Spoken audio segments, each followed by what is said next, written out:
হাজির আমি পিও আপনাদের সামনে। আর শুরুতেই বচন শোনাই আপনাদের। নির্মল বচন মনে আছে তো?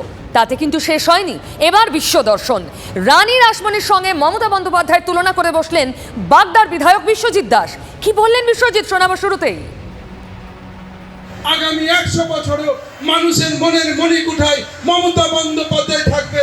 রানী রাসমণি যেভাবে রয়েছেন তার সর্বছায়ার মধ্য দিয়ে মমতা বন্দ্যোপাধ্যায়, এটা আমার অনুভব হয়েছে সাধারণ মানুষের কথায়, যে মমতা বন্দ্যোপাধ্যায়ের মধ্যে আমরা রানী রাসমণির ছায়া পেয়েছি। যখন মমতা বন্দ্যোপাধ্যায়কে শ্রীমা সারদার সঙ্গে তুলনা করেছিলেন নির্মল মাঝি, রুষ্ট হয়ে গর্জে উঠেছিল বেলুড় মঠ। আর এবার বিশ্বজিৎ রানী রাসমণির সঙ্গে তুলনা করতেই তেড়ে ফুড়ে ময়দানে নেমেছে বিজেপির বক্তব্য শুনুন। এগুলো হলো শিক্ষার অভাব, আর সবাই চায় একটু মিডিয়াতে বেঁচে থাকে। যেহেতু তিনি বিজেপি করতেন, আপনারা জানেন, বিজেপির ভোটে জিতেছে, বাগদার মানুষের সাথে বিশ্বাসঘাতকতা করেছে। বিশ্বাসঘাতকতা করে তিনি গেলেন কোথায়? তৃণমূলে। এখন লাস্ট বেঞ্চিতে বসে রয়েছে। এখন তো ফার্স্ট বেঞ্চিতে আসতে গেলে কিছু তো বলতে হবে, যার জন্য এইসব ভুলভাল বকছে। এবার আমরা অপেক্ষা রইলাম দক্ষিণেশ্বর মন্দির কর্তৃপক্ষ এ নিয়ে আদৌ মুখ খোলে কিনা। নজর আমার থাকবে, আমি ঠোঁট কাটা। চলে আসি নিরাপত্তার প্রশ্নে। Z+ ক্যাটাগরি নিরাপত্তা পান মুখ্যমন্ত্রী, আর সেই নিরাপত্তায় মাছি গলার কোনো উপায় নেই। অথচ হেলায় চোখে ধুলো দিয়ে মুখ্যমন্ত্রীর বাড়ির চত্বরে ঢুকে পড়লেন একজন। তৎপরতা শুরু, তারপরই বৈঠক, গ্রেফতার। সোশ্যাল মিডিয়ায় একটা প্রশ্ন ঘুরছে, সর্বোচ্চ নিরাপত্তা বলয়ের যদি এই হাল হয়, আমার আপনার আম জনতার কি হাল? আর বলার দরকার নেই। গতকাল ভোর রাতে মুখ্যমন্ত্রীর বাড়ির চত্বরে এক সন্দেহভাজন ঘাপটি মেরে বসেও থাকলেন প্রায় 7 ঘন্টা, আর প্রশ্ন তুলে দিলেন মুখ্যমন্ত্রীর কড়া নিরাপত্তা নিয়েই। অভিযুক্ত গ্রেফতার, ধৃতের নাম হাফিজুল মোল্লা, বাড়ি হাসনাবাদ। ধৃতকে 11 জুলাই পর্যন্ত পুলিশ হেফাজতের নির্দেশ দিয়েছে আলিপুর আদালত। এর মধ্যেই বোমা ফাটিয়েছেন দিলীপ ঘোষ। আমি জানি না কি করে ঢুকলো, তো একটা লোক ঢুকে গেছে, তার জন্য এত হই হই পড়ে গেছে, মনে হচ্ছে RDS ঢুকিয়ে দিয়েছে। নিশ্চয়ই কিছু সম্পত্তি আছে, কোটি কোটি টাকার সোনাদানা, সেই জন্য এত ভয়। বাসস্থান বদল করতে চাইছেন মুখ্যমন্ত্রী, এমন প্রশ্ন তুলেছে বিজেপি। মমতা ব্যানার্জি তো 11 বছর মুখ্যমন্ত্রী ওই বাসস্থানে থেকেই করলেন। ওর একটা সেন্টিমেন্ট আছে, ওর মা বাবা এখানে ছিলেন। এইসব কথা বলা, ডেলিভারেটলি অপমান করার জন্য বলা, আমি এর তীব্র নিন্দা করছি। কিন্তু এই ঘটনা চোখে আঙুল দিয়ে দেখিয়ে দিল মুখ্যমন্ত্রীর বজ্র আঁটুনি নিরাপত্তায় কত বড় ফাঁক। নিরাপত্তার ফাঁক ফোকর ঢাকতে নবান্নে বৈঠক করেছেন মুখ্য সচিব। বৈঠকে ছিলেন স্বরাষ্ট্র সচিব, কলকাতা পুলিশের CP ও ডিরেক্টর অফ সিকিউরিটিজ। পরিবারের দাবি, হাফিজুল মানসিক ভারসাম্যহীন। অভিযুক্ত হাফিজুলকে 458 ধারা দেওয়া হয়েছে। অসৎ উদ্দেশ্যে কারোর বাড়ি লুকিয়ে ঢোকা, শারীরিকভাবে কাউকে আঘাত করার পরিকল্পনার অভিযোগ আনা হয় এই ধারায়। সর্বোচ্চ 14 বছরের জেল হতে পারে। কেউ কেউ প্রশ্ন তুলছেন, লঘু পাপে গুরুদণ্ড হয়ে গেল না তো? আচ্ছা, কি হচ্ছে বলুন তো? মুখ্যমন্ত্রীর পর প্রধানমন্ত্রীর সুরক্ষাতেও বড় বিপত্তি। মোদির হেলিকপ্টার লক্ষ্য করে গ্যাস বেলুনের ঝাঁক ওড়ানোর অভিযোগ উঠল কংগ্রেসের বিরুদ্ধে। হেলিকপ্টারে করে বিজয়ওয়াড়া থেকে ভীমাবরমে যাচ্ছিলেন প্রধানমন্ত্রী, আর সেই সময় কপ্টারের সামনে গ্যাস বেলুনের ঝাঁক চলে আসে। এই কেমন প্রতিবাদ? এই প্রতিবাদ তো বিপদ ডেকে আনতেই পারত, বড় দুর্ঘটনা ঘটতে পারত। ঘটনায় 4 জনকে গ্রেফতার করেছে, তার মধ্যে একজন কংগ্রেস নেতা। ষড়যন্ত্র করে বেলুন ওড়ানোর অভিযোগ। কংগ্রেসের বিরুদ্ধে প্রধানমন্ত্রীর নিরাপত্তায় ব্যাঘাত ঘটানোর মতো বড় অভিযোগ করছে বিজেপি। এবার গুলির কথায় আসি। সকালে গুলি, রাতে গুলি। সকালে 12 নম্বর ওয়ার্ডে, রাতে 22 নম্বর ওয়ার্ডে। সকালে চায়ের দোকানে গুলি, রাতে মদের আসরে গুলি। তৃণমূল থেকে বিজেপি, আবার বিজেপি থেকে তৃণমূল। ব্যারাকপুরের সাংসদ দল বদলেছেন বারবার, তাতে ভাটপাড়া বদলাচ্ছে না। আপনি বলতে পারেন এটা ভাটপাড়ার রোজনামচা, কিন্তু আমি ঠোঁট কাটা প্রশ্ন করছি, এটা কি রোজনামচা হওয়ার কথা ছিল? আমরা বিভিন্ন জায়গায় পৌরহিত্যগিরি করতে গেলে আমাদের প্রশ্নের সম্মুখীন হতে হয়। আপনাদের ভাটপাড়ায় কি এখন টোল উঠে গিয়ে এই সমস্ত শেখানো হয়? একটা সময় নির্বাচনের দিন বা আগের দিন রাত্রিবেলা মুড়ি মুরগির মতো বোমা পড়তো, এখন তো গুলি চলছে, মানুষ মরে যাচ্ছে। গুলি শনিবার রাতে গুলি ভাটপাড়া পুরসভার 22 নম্বর ওয়ার্ডের 26 নম্বর রেলগেট সংলগ্ন শান্তিনিবাস পল্লীতে। মদের আসরে বন্ধুর গুলিতে খুন। নিহত ও ঘাতক দুজনই 18 বছরের। আমি তো ঘুমাচ্ছিলাম বাবা। সকালবেলা আমি দোকানদারি করতে যাই, সেই টেনশনে একটা পড়ে গেলাম, যাব কোনো রকম যদি প্রবলেমে পড়ি তখন এই 18 বছরের যুবক যে খুন হয়েছে এবং যে খুন করেছে দুজনেই সমবয়সী। শিক্ষার এখানে কোনো সুরক্ষা নেই, চাকরি নেই, স্বভাবতভাবে এই মদ এবং আগ্নেয়াস্ত্র হাতে তুলে দিয়ে এই যুব সমাজকে একটা অন্ধকারের দিকে ঠেলে দিচ্ছে। শনিবার সকালে গুলি চলেছে ভাটপাড়ার 12 নম্বর ওয়ার্ডে। খুন সালাম উদ্দিন আনসারি ওরফে মুকুল। জগদ্দলের তৃণমূল বিধায়কের দাবি নিহত তাঁদের দলের। সাংসদ কিন্তু বলছেন উল্টো কথা। আমাদের একটা একনিষ্ঠ কর্মী ছিল এবং খুবই মর্মাহত আমরা কি এরকম একটা ঘটনা হঠাৎ। আমি যতটুকু খবর পেয়েছি এই অপরাধীদের এলাকার দখলের লড়াই চলছে। ও কিন্তু ব্যাকগ্রাউন্ডটা ভালো না। কামারহাটিতে বোম ব্লাস্ট হয়েছে, 2 লোক মারা গেছিল, সেই কেসেও অ্যারেস্ট হয়েছিল। এর আগে অনেক কেসে অ্যারেস্ট হয়েছিল। পুলিশ কি বলছে?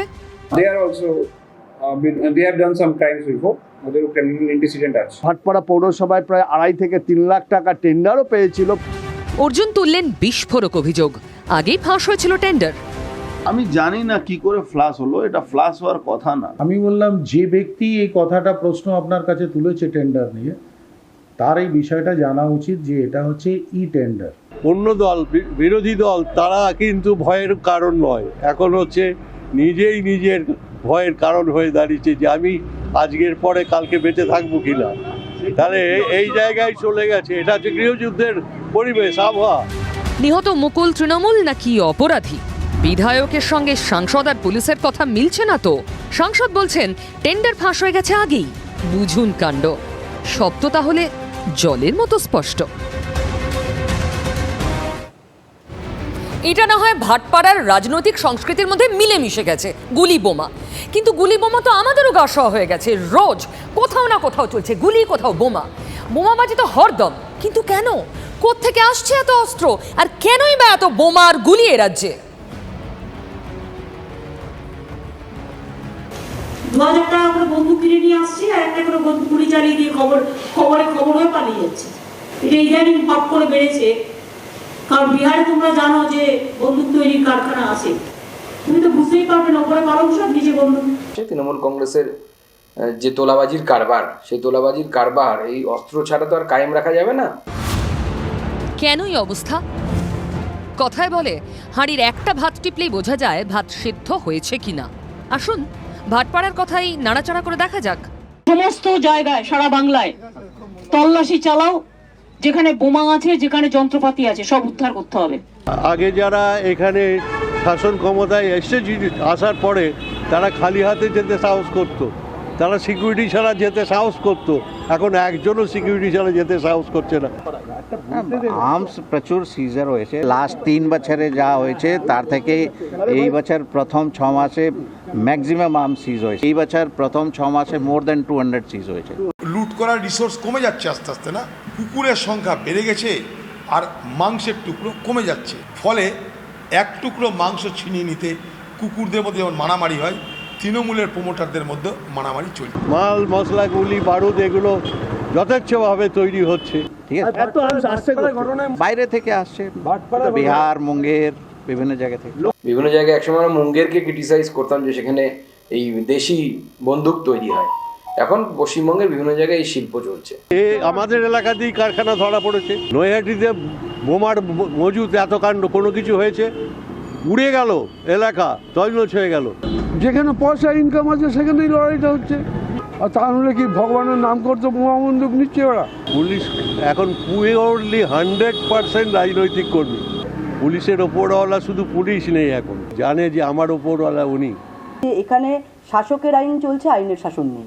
এটা শুধুমাত্র ভাটপাড়া, জগদ্দল, শ্যামনগর না, পশ্চিমবঙ্গের সর্বত্রই প্রায় হচ্ছে।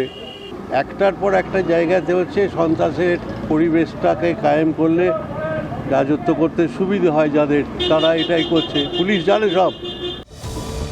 সাধারণ মানুষও বুঝতে পারছেন রোগটা কি, রোগটা কেন, রোগটা সারবে কি করে। শাসক দল বুঝছে না, প্রশাসন বুঝছে না, পুলিশ বুঝতে পারছে না।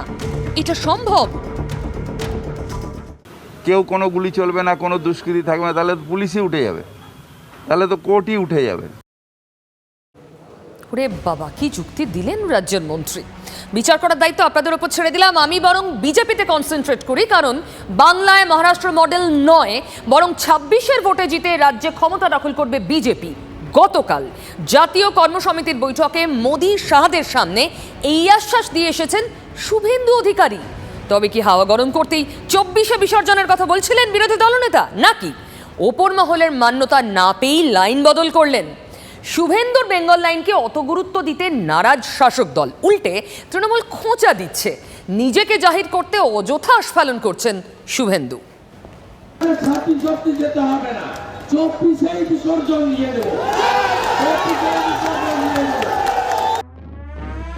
355-56 জারি করে বাংলার সরকার ফেলা হবে না। রাজ্যে এসে আগেই শুভেন্দু সুকান্তদের স্পষ্ট জানিয়ে দিয়েছিলেন শাহ নাড্ডা। এবার বিসর্জনের লাইনেও ফুল স্টপ। নাড্ডাদের মনোভাব বুঝে সুর বদল করেছেন বিরোধী দলনেতাও। গতকাল হায়দ্রাবাদে কেন্দ্রীয় নেতৃত্বকে শুভেন্দু অধিকারীর আশ্বাস, আগামী ভোটে পালাবদল হবে বাংলায়। আর সেই সুর ধরেই রাজনৈতিক প্রস্তাব পেশ করেন অমিত শাহ। মোদীর সেনাপতি বলেন, বাংলাতেও পারিবারিক শাসনকে হারাবে বিজেপি। এখানে যেখানে পরিবারবাদের রাজনীতি চলছে সেটা আগামী প্রজন্ম মানবে না। বিহার, ইউপি থেকে বিভিন্ন রাজ্য থেকে এরকম উঠে গেছে, পাঞ্জাব থেকে, বাংলা, তেলেঙ্গানা, এরকম যে প্রদেশে আছে সেগুলো ধীরে ধীরে শেষ হয়ে যাবে এবং বিজেপি সেখানে ক্ষমতায় আসবে। তবে কি আবকিবার বাংলা? তৃণমূলের খোঁচা দিবা স্বপ্ন দেখছে বিজেপি। শুভেন্দুর এই আস্ফালন অর্থহীন। শুভেন্দু নিজের জায়গায় তমলুক কাঁথি, এটা ধরে রাখতে পারবে না, পারছেন না এবং পারবেন না। সুতরাং এখন একটা জাতীয় মঞ্চ পেয়ে একটা নিজেকে জাহির করার জন্য এইসব কথা বলেছে। দলের কর্মসমিতির বৈঠকে বিশেষ গুরুত্ব পেয়েছে বাংলা। সার্টিফিকেট দিয়েছেন খোদ নরেন্দ্র মোদী। চওড়া হাসি নিয়েই রাজ্যে ফিরছেন শুভেন্দু সুকান্তরা। কিন্তু ঘরোয়া কোন্দল, বসে যাওয়া কর্মী, একের পর এক বিধায়কের দলত্যাগ, বঙ্গ বিজেপিতে রক্তক্ষরণ চলছেই। 26-এর পথ তাই খুব একটা মসৃণ নয়। এতদিনে বঙ্গ বিজেপির অসুখটা ধরে ফেলেছেন মোদী, শাহ, নাড্ডারাও। তাই কড়া হোমওয়ার্ক দিয়েছেন। সব চ্যালেঞ্জ সামলে দলকে টেনে তুলতে পারবেন শুভেন্দু সুকান্তরা? প্রশ্নটা সহজ হলেও উত্তরটা এখনো বেশ কঠিন। বাংলা বাংলা বাংলা, বিজেপির জাতীয় কর্মসমিতির বৈঠকে বারবার এলো বাংলার কথা, বারবার এলো রাজনৈতিক হিংসার কথা, হিংসার বিরুদ্ধে বিজেপি কর্মীদের লড়াইয়ের কথা। কেন্দ্রীয় স্বরাষ্ট্রমন্ত্রী বললেন, খুব তাড়াতাড়ি বাংলাতেও ক্ষমতা দখল করবে বিজেপি। কিন্তু রাজ্যে বিধানসভা ভোট তো সেই 2026-এ। তাহলে মহারাষ্ট্রের মতো ভূমিকম্প? শনি রবি বিজেপির দুদিনের কর্মসমিতির বৈঠক হলো তেলেঙ্গানার হায়দ্রাবাদে। প্রথম দিন বাংলার কথা তোলেন সভাপতি জেপি নাড্ডা। কি ধরনের কঠিনতার মধ্যে কাজ করতে হয় সেটার উল্লেখ উনি করেছেন। আর যে সারা ভারতবর্ষের ভারতীয় জনতা পার্টির কার্যকর্তাদের বলেছে যে একটু অ্যাপ্রিসিয়েট করো, ওরা কি কি কি পরিস্থিতির মধ্যে কাজ করছে। রবিবার প্রধানমন্ত্রীর কথাতেও বাংলা। শোনা গেল বঙ্গ বিজেপির প্রশংসা। বলেন, সন্ত্রাসও দলের কর্মীদের দমাতে পারেনি।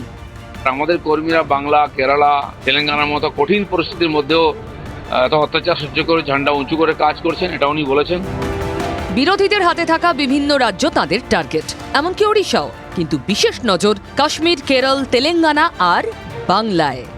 রাজনৈতিক প্রস্তাব পেশ করে বলেন কেন্দ্রীয় স্বরাষ্ট্রমন্ত্রী, বিজেপির প্রাক্তন সভাপতি অমিত শাহ, पश्चिम बंगाल और तेलंगाना में भी परिवारवाद राजनीति से मुक्ति मिलेगा। দিন কয়েক ধরেই বাংলায় মহারাষ্ট্র মডেলের কথা বলছেন শুভেন্দু অধিকারীরা।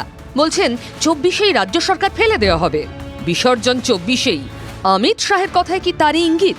সোজা আঙুলে ঘি ওঠেনি, তাই এবার আঙুল বাঁকাতে চাইছে বিজেপি। আরে খতম হয়ে যাবে তেলেঙ্গানা এবং এখানে দুটোতেই খতম হয়ে যাবে। আপকি বার পিসি ভাইপো বাদ। সেই বিখ্যাত ডায়ালগ মনে আছে আপনাদের? আর একবার বরং শুনে নিন, ঝালিয়ে নিন, তারপর বাকি কথা। আমি জল ঢোড়াও নই, বেলে বোড়াও নই, আমি একটা কোবরা, গোখরো। আমি জল ঢোড়াও নই, বেলে বোড়াও নই, আমি জাত গোখরো, একছো বলে ছবি। ব্রিগেডের ভরা মঞ্চে এই ডায়ালগ দিয়েই বাংলা রাজনীতি থেকে একরকম বেপাত্তা হয়ে গিয়েছিলেন তিনি। মিঠুন চক্রবর্তী মামলা মোকদ্দমার সামনে ফের বাংলায় পা রাখলেন, তাও পঞ্চায়েত নির্বাচনের আগে। পঞ্চায়েতে মিঠুন কি করবেন?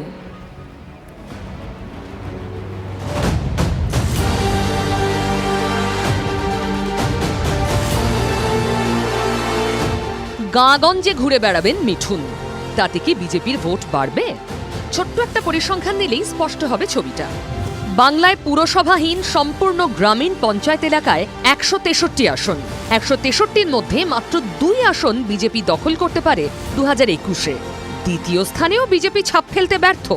এই অবস্থায় মিঠুন চেনা ও গ্রহণযোগ্য মুখ গ্রাম বাংলায়। তিনি জনসংযোগে গেলে মানুষের সাড়া পাওয়া যেতে পারে। আবার মুদ্রার উল্টো পিঠও আছে। গ্রাম বাংলায় মিঠুন বিজেপি নেতা কম, অনেক বেশি পরিচিত গুরু মহাগুরু ফাটাকেষ্ট হিসেবে। ভোট অঙ্ক এখানে কঠিন, কারণ একদিকে মমতার মতো মুখ, তার উপর লক্ষ্মীর ভাণ্ডার, কন্যাশ্রী, রূপশ্রীর মতো প্রকল্প তো আছেই। সিনেমার ডায়ালগে ভর করে এই পাহাড় পেরোনো সম্ভব? বিজেপির সংগঠনও বিরাট বেড়েছে তা নয়। একমাত্র 2018-র পঞ্চায়েতে ব্যাপক সন্ত্রাসের অভিযোগ ছিল শাসক দলের বিরুদ্ধে, যার ফল 2019-এই পেয়েছে তৃণমূল। বহু ব্যাখ্যায় এ তথ্য উঠে এসেছে। 2023-এ সেই স্মৃতি ফিরে এলে লাভ হতেও পারে বিজেপির।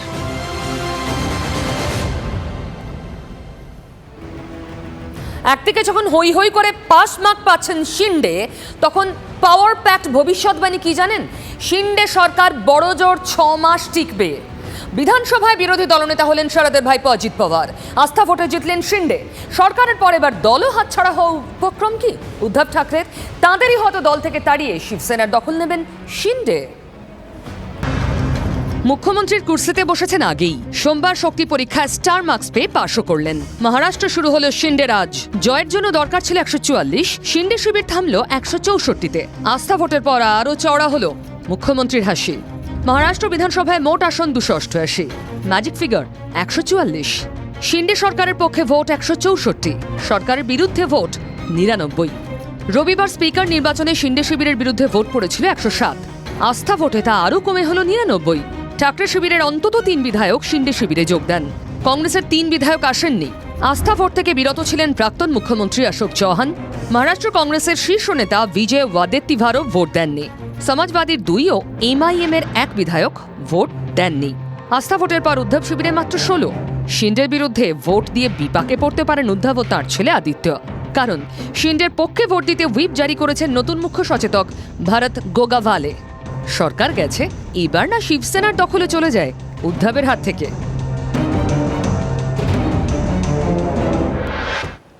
ছক ভাঙা রাজনীতি একেই বলে। চেনা গণ্ডির ইস্যু তো অনেকেই আছে, তবু ছাপোষা বাঙালির সন্তানের ভবিষ্যতের কথা কজন ভাবে? এই যেমন স্কুলে স্কুলে শিক্ষকের আকাল। এবার ধুঁকতে থাকা বিভিন্ন স্কুলে শিক্ষক চেয়ে পুরুলিয়ার বাঘমুন্ডিতে বাঁধ ডাকল কংগ্রেস। বাঁধ সমর্থনযোগ্য নয়, কিন্তু সেক্ষেত্রে অন্য কোনো হাতিয়ার ব্যবহার করা উচিত ছিল। তবু সাম্প্রতিক অতীতে এরকম একটা ইস্যুতে কোনো রাজনৈতিক দল প্রতিবাদ করছে, সে নজিরও তো নেই আমাদের সামনে। পুরুলিয়ার বাঘমুন্ডির স্কুলে স্কুলে পর্যাপ্ত শিক্ষক নেই, তাতে সমস্যায় পড়ুয়ারা। শিক্ষক নিয়োগের দাবি নিয়ে আজ বাঘমুন্ডি বন্ধ করল কংগ্রেস। সাধারণ মানুষের ভোগান্তি হলো, তবে ইস্যুটাতে সমর্থনও করলেন অনেকে। কংগ্রেস যে 12 ঘন্টা আমাদের ডেকেছে সেটা ঠিক করেছে, কিন্তু অনেকগুলো অসুবিধায় আমরা পড়ছি। দাবি যে অন্যায্য নয় তা মানতে বাধ্য হয়েছে প্রশাসনও। বাঘমুন্ডির বিধায়ক ও সংশ্লিষ্ট আধিকারিকদের নিয়ে তড়িঘড়ি রবিবারে বৈঠক করেছেন জেলাশাসক। আশ্বাস দিয়েছেন বদলি হওয়া 10 জন শিক্ষক ব্লকের 6টি স্কুলে যোগ দিচ্ছেন। অবাক হলাম এই বন্ধ ডাকার ফলে ওনার ডিএম সাহেব রবিবারে এসে বিডিও অফিসে বসে এই 10 জন প্রাইমারি টিচারকে সেকেন্ডারি স্কুলে শিক্ষক নিয়োগের কথা ঘোষণা করলেন। 2 তারিখে নাকি নোটিফিকেশন বেরিয়েছে, এখনও নোটিফিকেশন পাবলিক হয়নি, কেউ চোখে দেখেনি। এবং মুখ্যমন্ত্রী সেই হিসাবে 10 জন টিচারও নিয়োগ করেছেন অলরেডি বাঘমুন্ডির বিভিন্ন স্কুলে। এইসব সমস্যাটা ছিলই, কিন্তু আমরা গতকালেই আমাদের যে শিক্ষক নিয়োগের ব্যাপার, সেই 10 জন টিচার বাঘমুন্ডিতে নিয়োগ হয়েছে। তারপরেও তারা রাজনীতি করছে নিজেদের রাজনীতি চরিতার্থ করার জন্য। নিয়োগ দুর্নীতি নিয়ে রাজ্য রাজনীতি তোলপাড়। স্কুলে স্কুলে ছাত্র শিক্ষকের অনুপাত উদ্বেগজনক। আশু প্রয়োজন শিক্ষক নিয়োগের, তা বলে দৃষ্টি আকর্ষণ করতে কর্মনাশা বন্ধ কেন? অতি ব্যবহারত বন্ধ হাতিয়ার এখন ভোঁতা। তবু বলতেই হয়, এই মুহূর্তে শিক্ষক নিয়োগ খুব গুরুত্বপূর্ণ একটা বিষয়। এটা আমার আপনার সকলেরই দাবি। আচ্ছা, নিজেদেরটা না গুছিয়ে যদি সব রাজনৈতিক দলই আমাদের কথা ভাবত, মানে মানুষের কথা, রাজনীতিতে সুস্থ হওয়া বইতো না বলুন? রাজনীতি সেই ধারাই তো চায় বাংলা।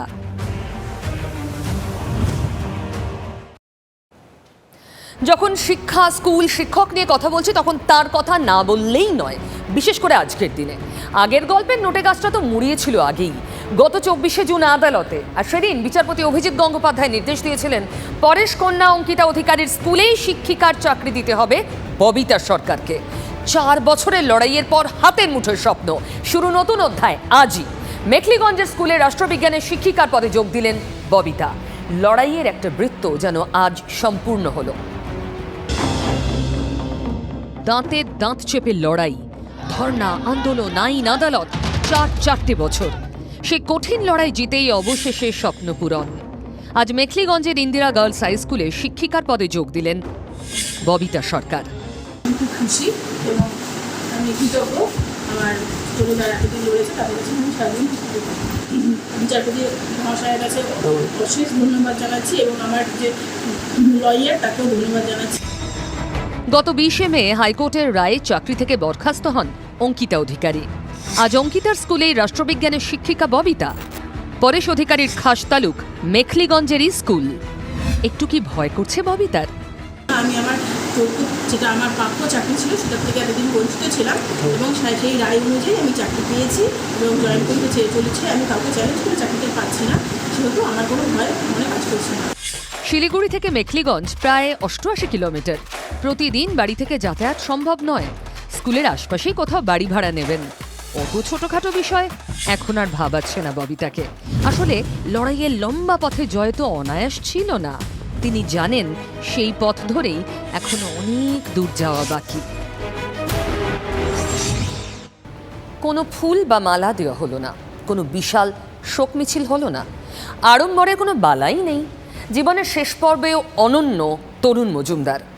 না ফেরার দেশে চলে গেলেন এই বর্ষিয়ান পরিচালক। মৃত্যুতেও মিলিয়ে দিয়ে গেলেন ডান বাম সব পক্ষকে।